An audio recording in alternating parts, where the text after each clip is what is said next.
This is Dr. Lisa Marie Bobby, and you're listening to the Love, Happiness, and Success Podcast.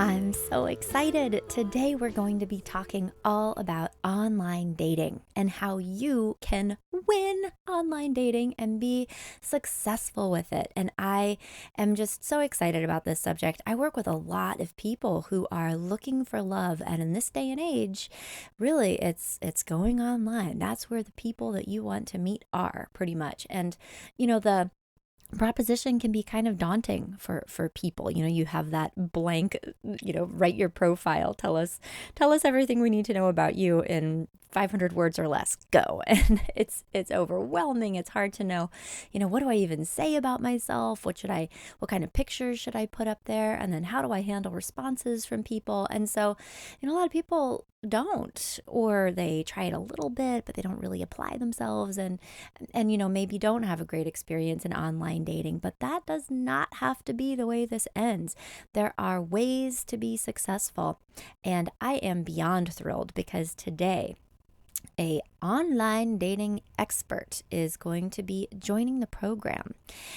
Bella Gandhi, who is the founder of Smart Dating Academy. She's in Chicago, and she has clients who fly in from all over the world to benefit from her wisdom. She's an image consultant. She's a dating coach. She has hair and makeup people and writers and photographers, and she really gets her clients into great shape and helps them put their best foot forward. And today on the show, she's going to be sharing her wisdom with you so that you can be more successful with online dating too.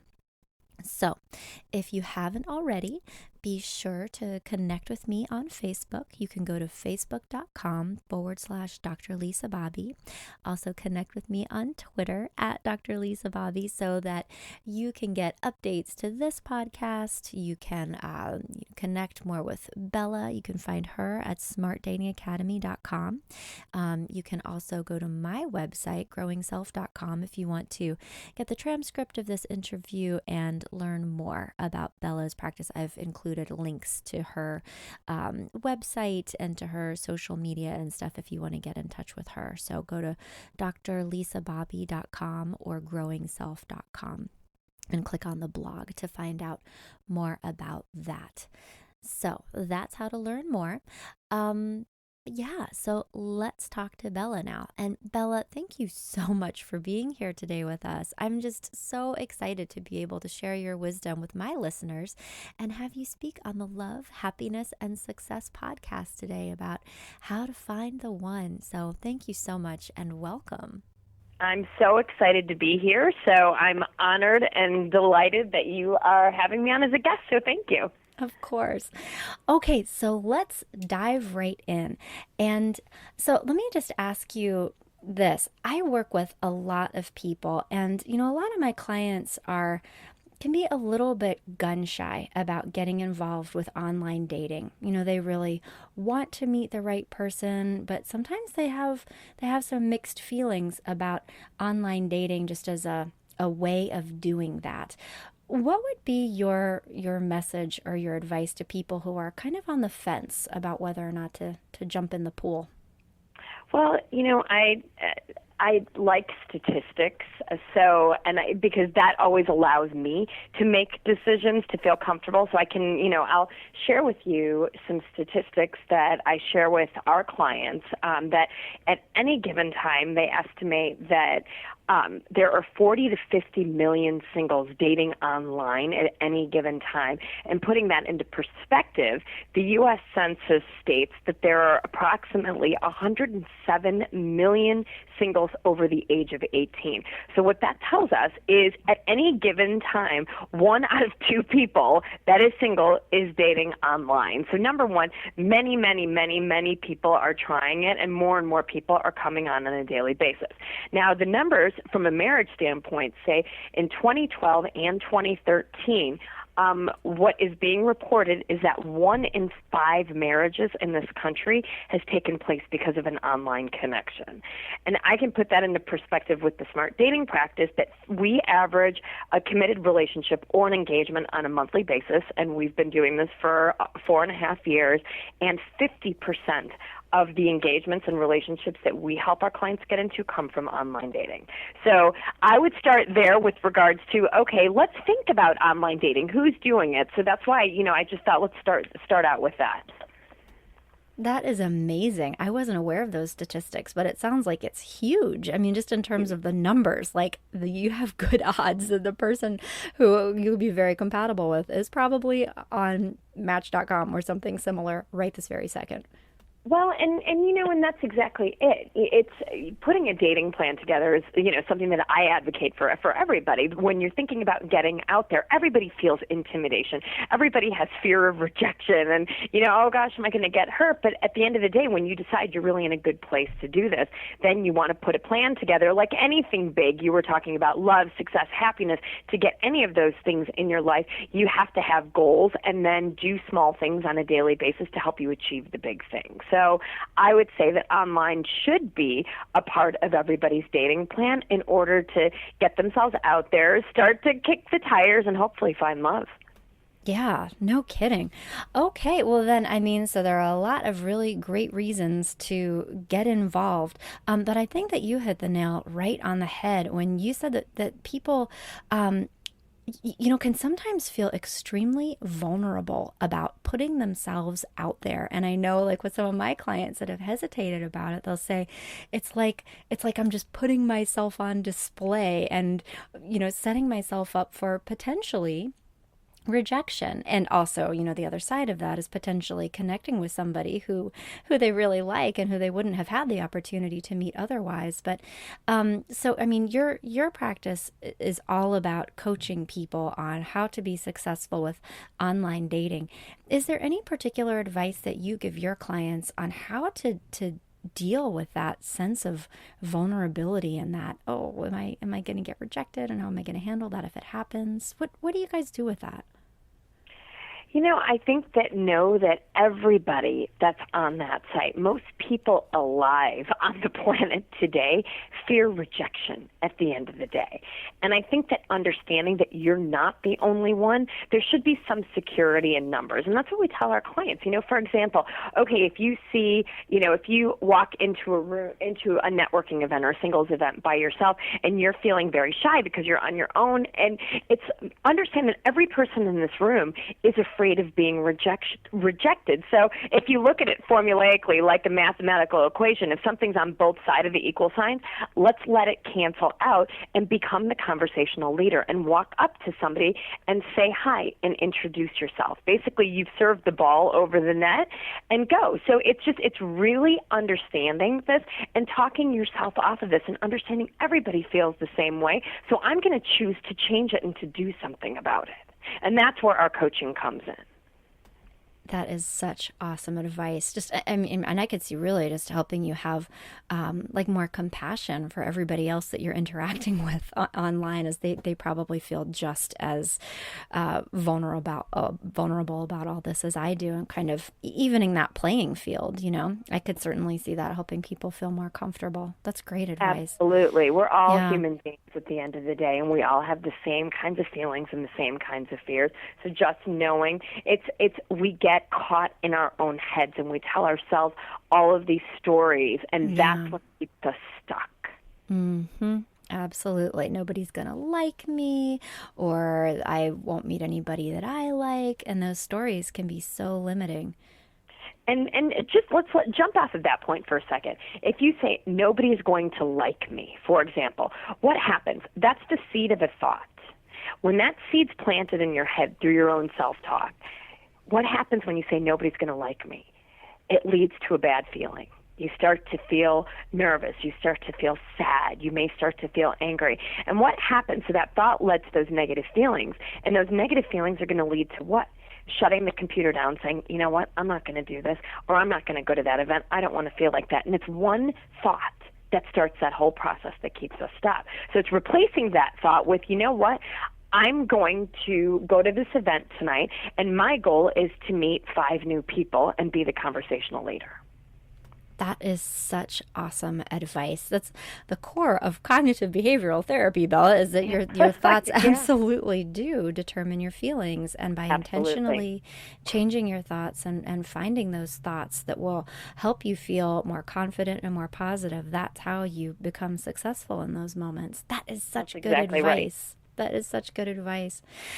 And you were starting to talk about coaching and where you guys come in and how you can be helpful to people. And I'm hoping that you can talk a little bit more about what you do with your clients and, helping to prepare them for being successful with online dating, and then some of the nuts and bolts strategies that you advise, because I know, like with a lot of my clients, they go to a Match.com or something and open this thing up and it's feeling overwhelmed almost. Like, what do Daunting. I say about myself? What kind of picture do I put up? What should I lead with? What should I include? What should I lead out? And it's just like this overwhelming thing. And sometimes people shut it right back down again. And it might be a couple of months before they're ready to look at it again. And so how do you help people kind of break this stuff down, figure out how to present themselves? And I know this is probably like 7 questions wrapped into one. So Where do you start? Well, so in our particular practice, what we've done, I think, uniquely is we not only do the coaching, so a lot of the, motivational work, putting you in the right place, kind of correcting your thoughts, but then we also have put together a service where we hold your hand through that process. We have a national client base that comes into Chicago. So we have, for online dating, we have a full photo studio where we're there. We have a hair and makeup person that helps to get everybody ready. We have an amazing photographer. We give you a lot of guidance on exactly what to bring clothing-wise that's going to make you look best and feel best. And then we have writers. We've sent, each individual client a lot of questionnaires with regards to eliciting really fun, quirky, interesting anecdotes and experiences from each person, because the goal of online dating is ultimately to stand out. Think back to that number. 40 to 50 million people are online at any given time.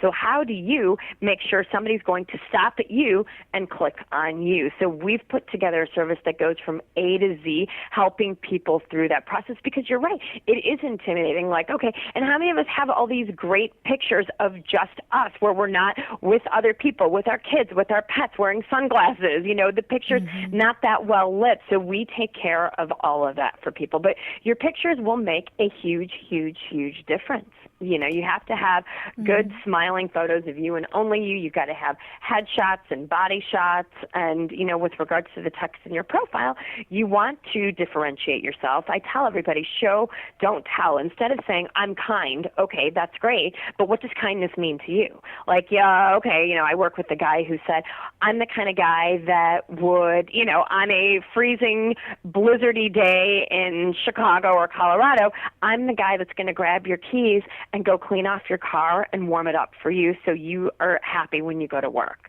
Like, that tells you something very different. It really does. I love that. Showing, not telling, which is great advice. And I've always, looking through, so many profiles and helping my clients try to do some of this stuff. Everybody says, I love to travel. But what you're saying is, don't say that. Tell them about a trip. Like that kind of thing, or exactly. Where have you been? What's something fun? Did you scale the Harbor Bridge in Sydney with the harness on and almost fall off, but did it anyway? Did you swear to yourself that you were through climbing, the highest peaks in the world? You've done Kilimanjaro, and then suddenly you signed up for an Everest base camp. So maybe you're not done with it yet, and that tells someone what you're adventurous without having to say I'm adventurous. For some people. Being adventurous is, driving to the town next door in the dark, Everything is relative, isn't it? Everything is relative. So show, don't tell. And, you don't want to be too verbose. No, this is not your personal manifesto. So a couple hundred words is fine. And being positive. Don't put any baggage in there. Well, I'm really scared of this whole online dating thing, but here I am. Like, what does that tell somebody? that says so much about us that's negative. And ultimately, most people want to be with positive, confident, happy people. So that's the foot you want to put forward. Yeah, absolutely. And so on that note, how do you help people figure out what are the most important things? So you're saying, you have a couple of hundred words. You don't want to tell everybody everything. And Yeah. the truth is that we're all complex, multifaceted people. So, like with my clients, sometimes we'll do sort of a values inventory to figure out what kinds of things are most important for you to have in your life, what kinds of things are most important for you to have in a partner. To try to distill some of that down. But you're the expert in this. And what is your advice for people on like, okay, you have 400 words to kind of represent yourself and attract this ideal partner. How do you know what parts of yourself to emphasize and maybe what parts aren't as important?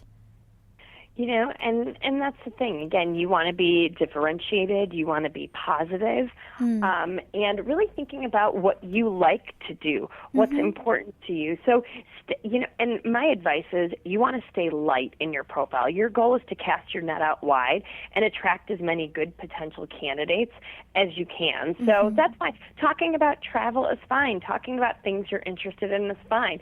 Don't talk too much about work because you want to save some things for the subsequent email exchanges that are going to take place and the phone conversation that will hopefully lead to the date and then the first date. So you don't want to give too much away right away. Stay light. Remember, this is your personal marketing in cyberspace. You get on a site like Match.com, you do a search, there's 2,000 matches that are doled up to you over, the span of, scores of pages. And on page one, there are 20 people on that page. So think about yourself as, how do I get picked? How do I get to be that 1 out of 20? And that's what you're looking for. Again, you want to differentiate yourself, you want to stand out, and be memorable.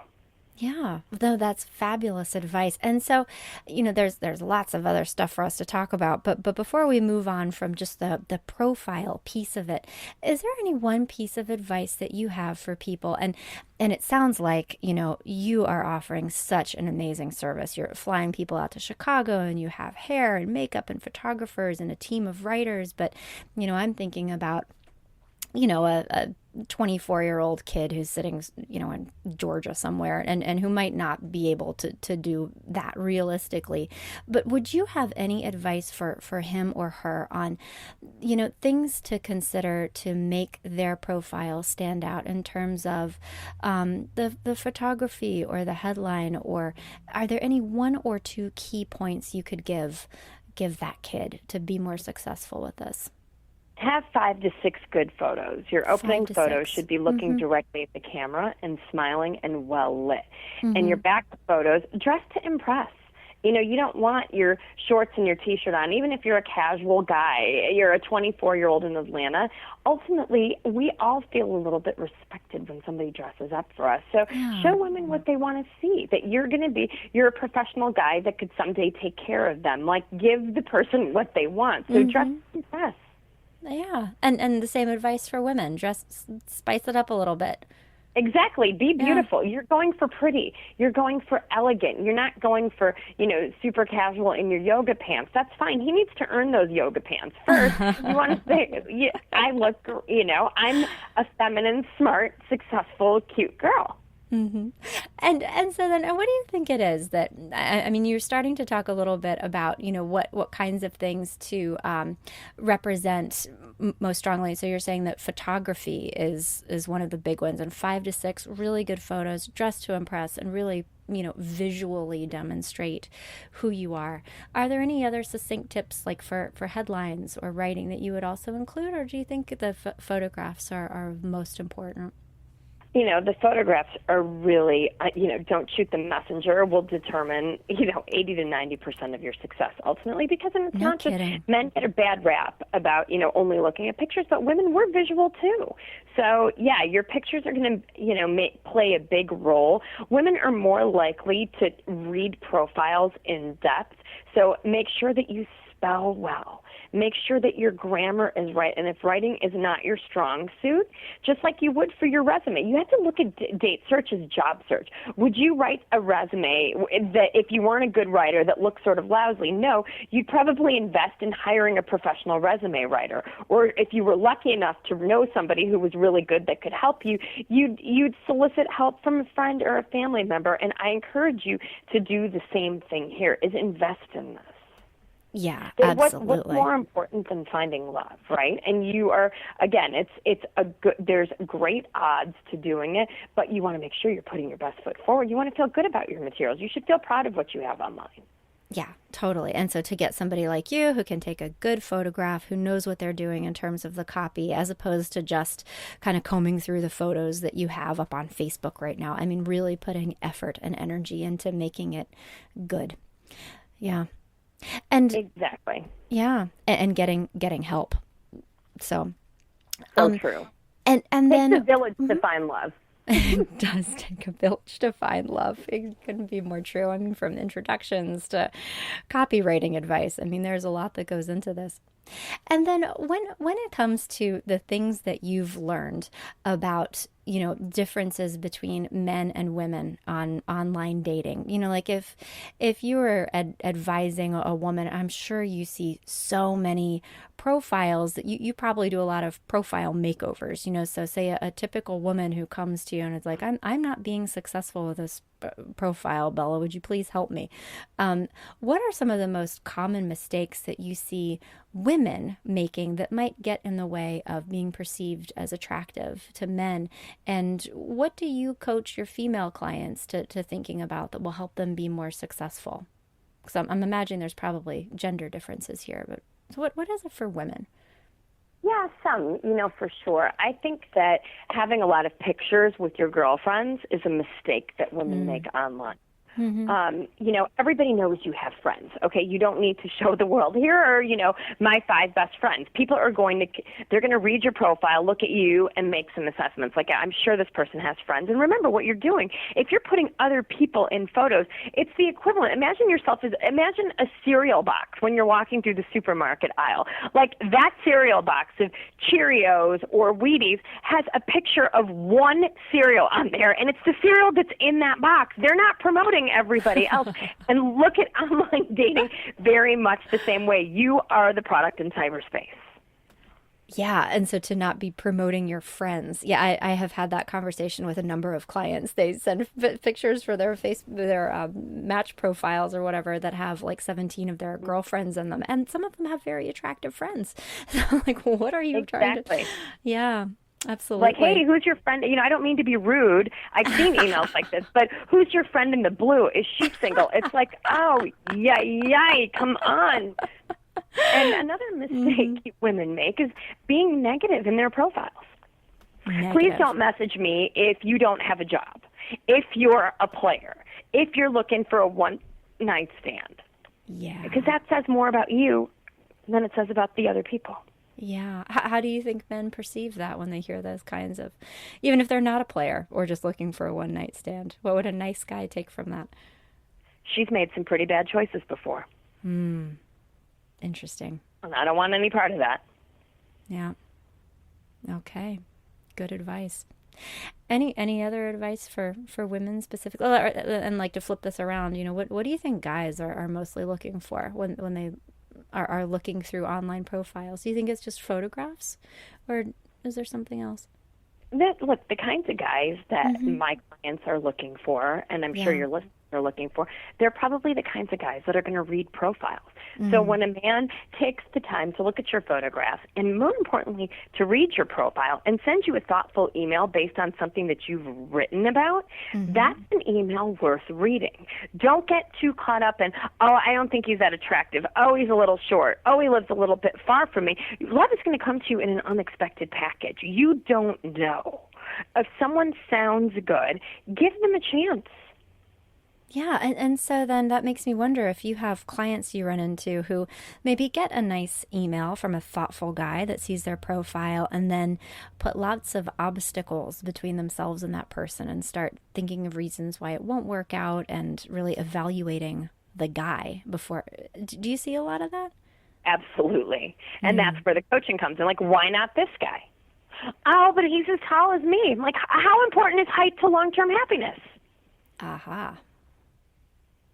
So then you think maybe some expectations, and I don't know, maybe this is the same for women and for men. I don't know what you've noticed, but expectations about who their ideal lover needs to be. If the person messaging them on through Match.com doesn't match that, that turns into a problem. Well, absolutely. And I mean, I think that one of the biggest problems and why people are single is they're coming in with the wrong checklist of items. Oh, say more about that. What do you mean? He should be tall. I want him to be funny. I want him to be well-traveled. And ultimately, to your point earlier, Lisa, it's what kind of values does he have? What does his character say? What is his integrity like? And we walk in and we're looking for things that are more quantitative versus qualitative. And this is how we make a lot of mistakes in dating. Mm-hmm. Well, that's how I think people make so many mistakes in relationships. They find somebody that they are attracted to, and they like the same kind of music, and they have fun together, and completely overlook the fact that this person is, in terms of their personality or temperament or character, not a good match. But it's like people do really prioritize things that are much more superficial in some ways over the kinds of character qualities that will sustain a relationship long term. And so that's, yeah. Oh, go ahead. Sorry. No. I'm sorry. There was a little delay. My fault. No. I just really to your point is that what you've been doing in coaching is really helping people work through that and taking away some of those maybe more superficial obstacles to say, no, take a look at what kind of person this is. Give him a chance. That's a big piece of this. That's exactly right. Yeah. If we work with clients to create, in each individual one, let's talk about women in general, we have, what we are looking for through Smart Dating Academy is high GHQ men, high and good husband qualities. What are good husband qualities? It really depends on each individual woman. So we have an exercise that we've written that we've been using for many years that really helps to look at each individual's previous, let's call it 3 to 5 significant relationships. And we look at what worked, what didn't work, what attracted you to this person, what was your responsibility and what went wrong, what was his. And through that, we distill out, were there dating patterns? What have you been seeking for so long? And now, what is important to you long term? What is going to make you happy? And through that whole exercise, which takes some time, we have a very concrete profile of who this high GHQ person is, so that when you're dating, you have to have a roadmap. And like I was saying before, you have to have the right list of qualities. So then we have our clients put these high GHQ contracts somewhere where they read them every day so they know what's important to them when they're dating. Otherwise, it's like dating with the wrong set of glasses on. It's like dating with somebody else's lenses on. Oh, what great advice. And I love it that you have a process to help people get more clear about what that is. And then a way of reminding themselves, no, these are the things that are most important to me. It doesn't matter if he mountain bikes or not. This is what I'm looking for. And you're saying that it's really going to be unique to every person. That's so right. Cool. That's right. I mean, I really think categorically, and maybe controversially, I can say we're just not taught how to pick good partners in our culture. What do you mean by that? Say more. Versus we want to feel that instantaneous attraction, and we want to feel butterflies, and we want to fall in love, versus really looking for these qualitative things up front. And this is what, I think this is a big reason why there's 107 million singles in this country. And a lot of people in marriage counseling. Yeah, and a lot of people, right. And if we take the residual adults that are in marriages, how many of those are actually healthy relationships? It's how do you pick the right partner, and then how do you keep your love alive? And how do you keep it strong in the face of change? Yes, absolutely. Well, I love what you just said, though. This isn't about looking for butterflies in the stomach, because you can very realistically have those kinds of feelings for people who are not going to be good matches for you, but really looking at this a little bit more intellectually, not intellectually, but rationally, I guess, in some ways, too. Wonderful. Well, butterflies are bad. Butterflies are your bodies. It's your gut talking. It's saying I'm scared. Something's wrong. There's anxiety. It could be an old dating pattern. You don't know, but when you feel those butterflies, chances are something is off. I don't know one woman personally or through my practice that has married a guy that gave her butterflies. Not one. That's so interesting. We've all dated those guys. Yeah. Yeah. And I'm thinking back, that didn't really look out. But it's so interesting the way that people almost fetishize that experience. I mean, working with so many even married couples who are like, but he just doesn't give me butterflies. And that's okay. In fact, that's a good thing. And so to reframe that experience is that, we've interpreted that as being positive, which when maybe it isn't. Maybe it confuses the situation, or is our body's emotional guidance system's way of saying, danger. Potentially. That's right. It's danger. Yeah. Like, when do you feel butterflies in your stomach? When you're scared about something. Yeah. Maybe it's stage fright from giving a presentation on stage. So no, we're person by person, we're turning around the whole butterfly theory. In fact, right now I'm writing a book right now, and the cover of it is probably going to be a butterfly with like kind of a big red circle and a cross through it, like butterflies are bad. That is awesome. Or like a pin stuck to a cork board. I love that. Totally. Yeah. Oh, that's so good though. So this is fabulous advice that you're giving to people that are dating and really trying to reshape their expectations about what they should be looking for.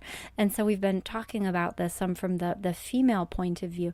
Do you think it's similar or different from men? I mean, so where you're saying that women can fall into patterns where they're maybe overly selective about who they're dating or looking for butterflies. Do men make the same kinds of mistakes or different ones when they're seeking their ideal wife? Yeah, and men make similar mistakes, Lisa. Mm-hmm. I mean, a lot of this comes down to, whatever you call it, love maps or, early experiences, us,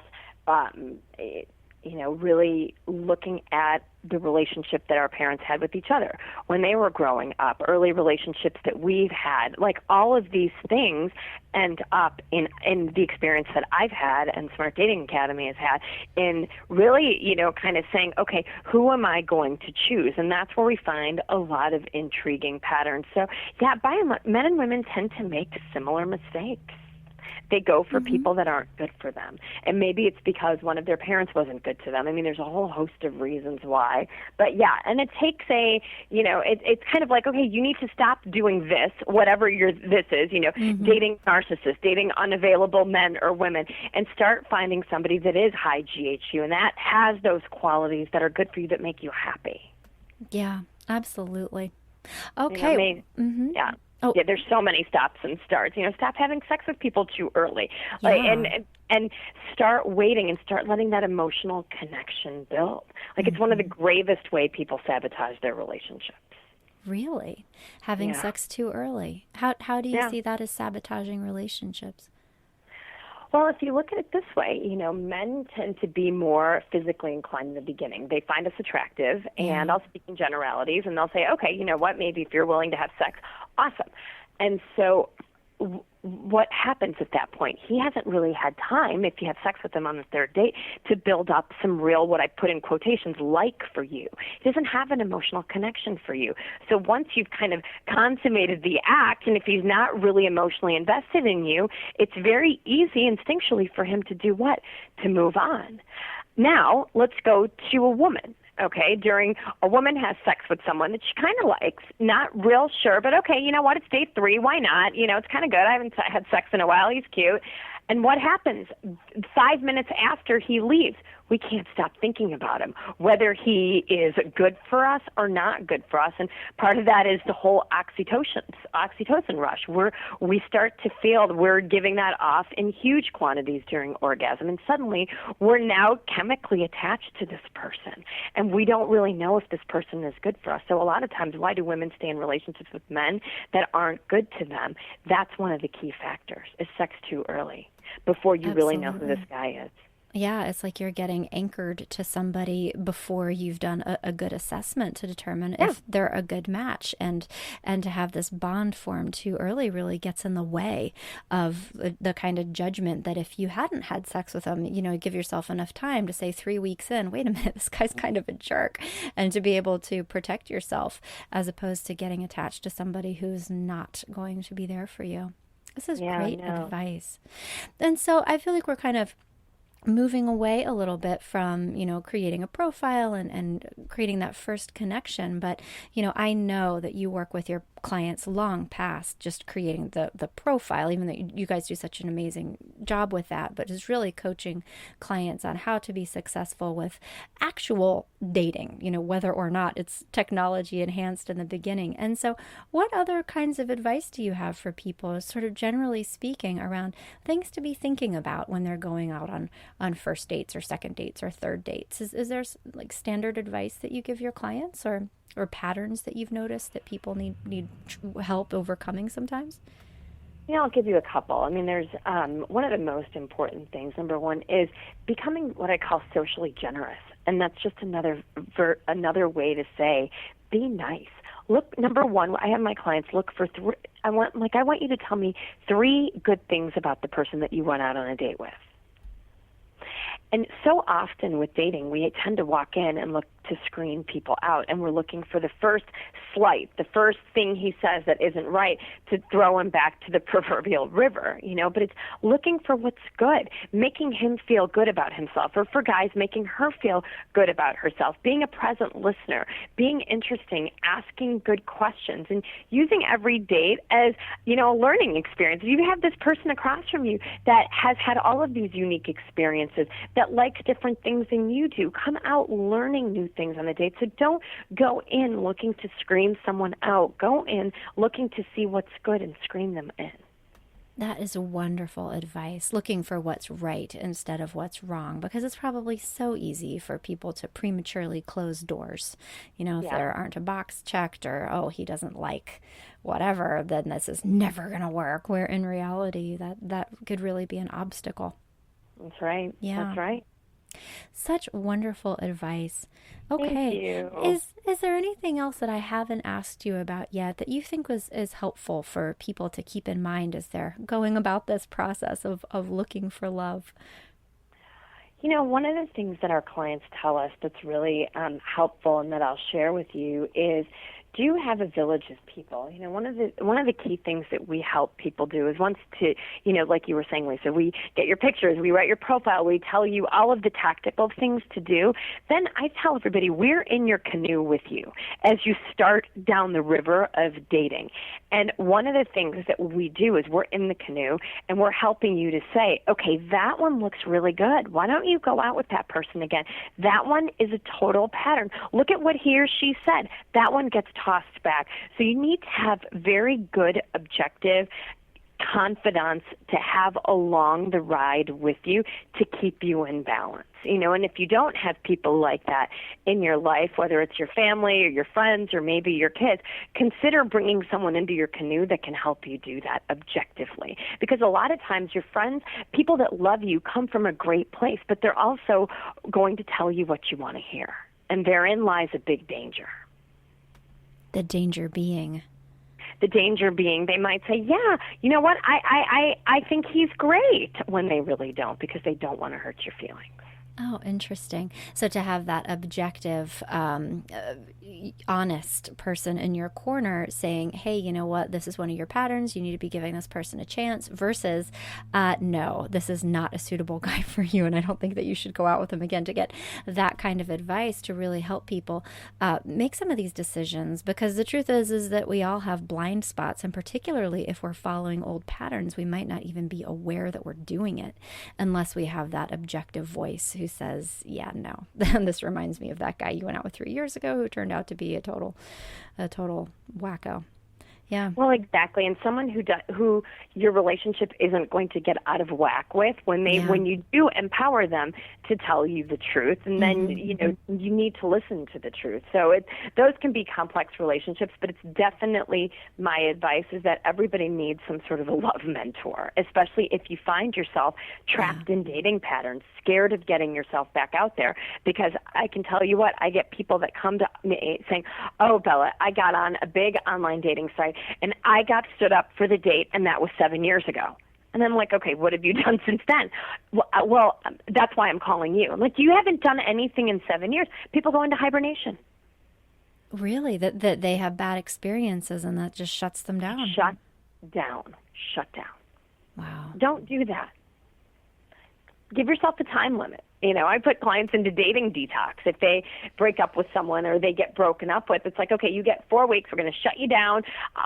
You can't date at all. Shut down your profiles. It's your month to basically feed yourself. Do loving things for yourself. Get yourself back to a good, happy place. Yeah, put them into dating timeout, dating detox. I love that, but just to take some time. But then also the implied other side of that is that then the detox time is over, and then you will be getting back into the ring and trying again, and not making broad sweeping statements about everybody on online dating is going to stand me up because this happened. Like you're not allowing your clients to do that. You're also providing that motivation to push them back out there into the dating pool again to give it another chance. Well, I say this all the time, that any decision that we make based out of fear is probably not going to be the right decision.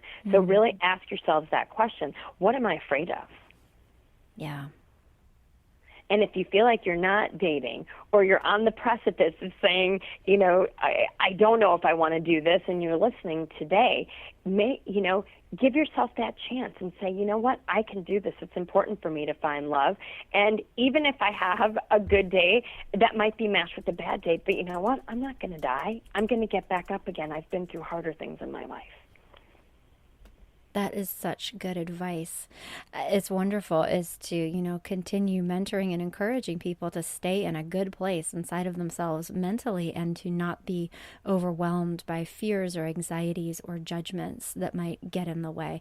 And so I think that that's probably my big takeaway from this talk with you today, Bella, is that, obviously you're offering people an enormous amount of support and guidance and the nuts and bolts, how to create a good profile, how, this is the kind of picture that you should have. This is how you should handle first and second dates. Like you're definitely offering that guidance, but really what I'm hearing more than anything else, you're really helping people from the inside out, learning about themselves and developing that self-awareness and kind of new thoughts and new ways of perceiving things, so that you're helping them move from being their own worst enemy in some ways into being people who can really be successful in this process. That it's not so much about what you do with it as about who you are, and, That's right. and really working with people on that level.